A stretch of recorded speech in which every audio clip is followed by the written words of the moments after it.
Hello learners, welcome to my channel Economics Classroom. So guys, in the last video we studied about the law of demand, and today we are going to do the exceptions to the law of demand. So today we will understand that why in some cases the demand curve is upward sloping instead of going downward. So let us start our topic for today. So this is the upward sloping demand curve. In upward sloping demand curve, what happens is that there is a positive relationship between the price and the quantity demanded. So what does that means? That means that if the price will increase, the quantity demanded will also increase, and if the price will decrease, the quantity demanded will also decrease. So this is how the positive relationship works.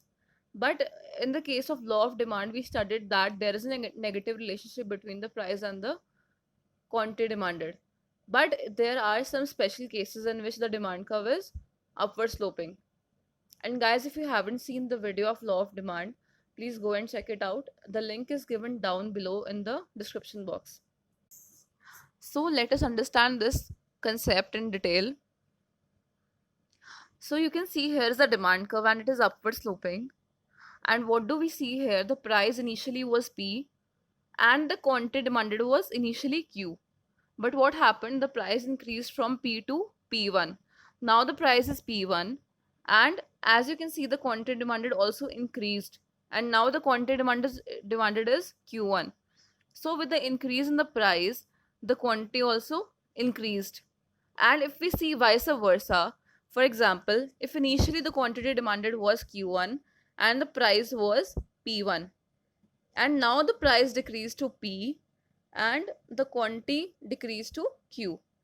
So according to the fall in the price, the quantity demanded also decreased.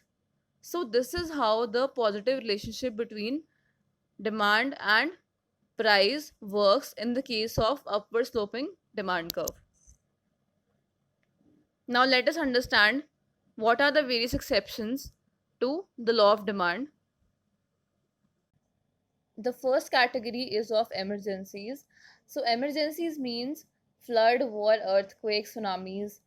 So if there is a natural disaster at some place, or if there is a war going on between two countries, what happens is people start stocking up the essential commodities in very high quantities because they fear that the commodities might go scarce and they will not be able to buy the goods in the near future. So, due to the fear of scarcity of the goods, they start buying the goods in very large quantities and they start stocking up the goods at their homes. So, in the case of emergencies, even if the prices are high, people will still end up buying very high quantities of the goods. So, in the case of emergencies, the law of demand is not applicable and the demand curve is upward sloping. Next is the case of the Giffen goods. Giffen goods are very low quality goods or the goods of very inferior quality. So the concept of Giffen goods was given by Sir Robert Giffen. Sir Robert Giffen in the early 19th century, he observed that in England, the British workers purchased more of the bread when the price of the bread went high, and they purchased less of the bread when the price of the bread decreased. So basically, this was because the bread was their staple diet, and earlier, whatever money they were saving after purchasing the bread, they were spending on the other commodities. But now, they had because of the increase in the prices, they still had to fulfill the demand for the bread. So whatever money they were spending on other commodities, they start spending on that money on bread itself. So because of that, the demand for the bread increased after the increase in the price of the bread. So this is how the positive relationship in the case of Giffen goods works. And the examples of the Giffen goods are low quality rice, bread and bajra. So in the case of Giffen goods, the demand curve is always upward sloping. So next is the case of the Veblen goods. Veblen goods basically are the goods which are purchased by very rich or high society people, and these goods are purchased just for the purpose of status symbol. These goods are shown just as a status symbol. They don't have any other purpose. So if the price of such goods increases, their demand also increases, and if the price decreases, the demand also decreases accordingly.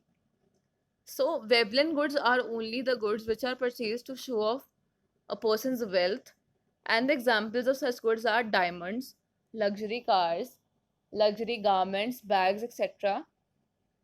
अगर इनका price बढ़ेगा तो इनकी demand भी उतनी बढ़ती है, और अगर इनका प्राइस कम होता है तो इनकी डिमांड कम हो जाती है. So in the case of Veblen goods, the demand curve is upward sloping. Next exception is speculation.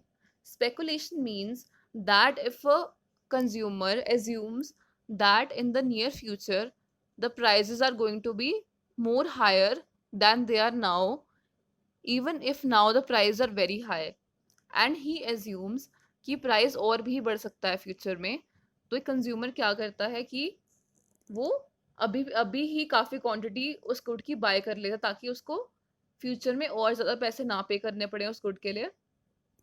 So he starts up buying more of the goods even at high prices in the present times so that he doesn't have to pay more money in the future. और vice versa, अगर कोई consumer ये सोचता है कि future में किसी चीज़ का प्राइस और कम हो सकता है, अगर उसका प्राइस अभी भी कम है किसी प्रोडक्ट का, और वो ये अज्यूम करता है कि फ्यूचर में जाके प्राइस और कम हो सकता है, तो वो क्या करेगा, वो अपने डिमांड को पोस्टपोन कर देगा कि वो अभी नहीं खरीदेगा. वो सोचेगा जब प्राइस और कम होगा मैं तब खरीदूंगा. So this is how the speculation works, and in the case of speculation the demand curve is upward sloping and the law of demand is not applicable. Next is the ignorance effect. Ignorance effect means that due to the ignorance of the prices or of the product, the consumers sometimes end up buying more goods at very high prices. कुछ consumers को लगता है कि जिन products की prices ज़्यादा हैं उनकी quality भी बाकियों से उतनी ही बेटर होगी, बट ऐसा कुछ नहीं होता. That is just due to the ignorance और the thinking of the consumer कि वो ऐसा सोचते हैं, जबकि क्वालिटी वगैरह सेम ही होती है प्रोडक्ट्स की बाकियों जितनी ही, बस उनके प्राइजेस हाई होते हैं बहुत बाकियों से. So due to the ignorance sometimes consumers end up buying very high quantity of the goods at very high prices. So this is the ignorance effect, and in the case of ignorance effect, the demand curve is upward sloping and there is a positive relationship between the price and the quantity demanded. So guys, I hope you liked today's video, and if you like the video, please like and subscribe my channel. In the next video we will study about the shift and the movement in the demand curve. And thanks for watching my video. See you next time, guys.